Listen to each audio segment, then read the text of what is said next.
Ohm's law is one of the most important laws in all of electronics. It relates current, voltage, and resistance. With Ohm's law, you can do a lot of simple circuit design and analysis, but never memorize Ohm's law. It's very simple to derive, and let's do that now.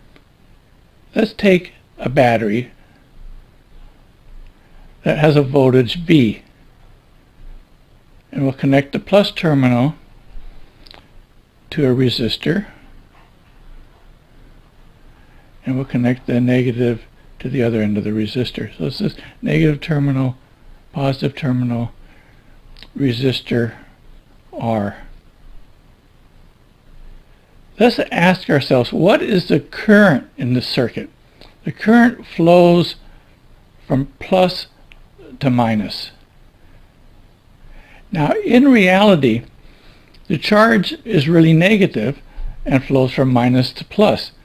But the conventional current is always assumed to flow from plus to minus, because when they came up with that convention, they didn't know that electrons were negative charge carriers. So your circuits will work just fine if you think of current as flowing from plus to minus.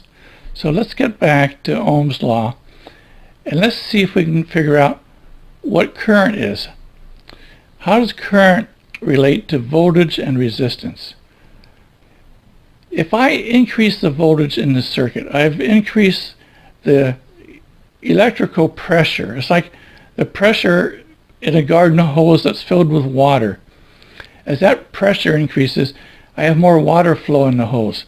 So as voltage increases in this circuit, I have more current flowing. So there's a direct relation between current and voltage. So voltage goes in the numerator, which means as voltage increases, current also increases. But as resistance increases, we have more resistance to current flow.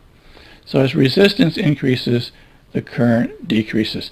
So there's an inverse relationship between resistance and current. So resistance goes in the denominator. For example, if we have 1/2 and we have 1/4, here the denominator becomes larger, it goes from 2 to 4, but the overall result becomes smaller. And we call that an inverse relationship. So let me erase this. If you ever forget Ohm's law, just remember solving for current. Now, in our simple circuit, if we increase the voltage, we increase current. So we have a direct relationship. Voltage goes in the numerator. If we increase the resistance in the circuit, current goes down. So it's an inverse relationship. Now we can represent Ohm's law in terms of voltage. Let's multiply both sides by resistance. And our R's cancel.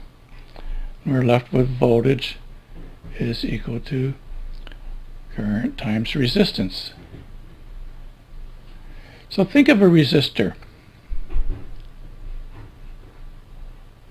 We have a certain current flowing through the resistor. Let's say 1 amp. And let's say we have 1 ohm resistor. So 1 amp times 1 ohm gives us 1 volt. If we have 2 amps, we have 2 volts across the resistor. If we increase the resistor from, say, 1 ohms to 2 ohms and 1 amp, we have 2 volts. If we have, instead of 2 ohms, if we have 4 ohms times 1 amp, we have 4 volts. So just picture in your mind what's happening and get a feel for what's going on. Get a feel for this equation. Don't try to memorize it. Now we can take this equation and we can solve for the resistance. If we divide both sides by current, we get the resistance is equal to voltage divided by current. Let's think about that just a little bit. if we have a resistor, say we don't know what it is, but we have an ammeter here, and we measure a current. We have a voltage that we can measure across the resistor with a voltmeter V.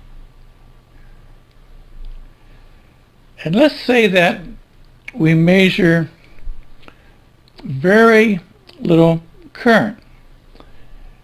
So if we have little current, we know that the resistor must be large. So we can say resistance has an inverse relationship with current.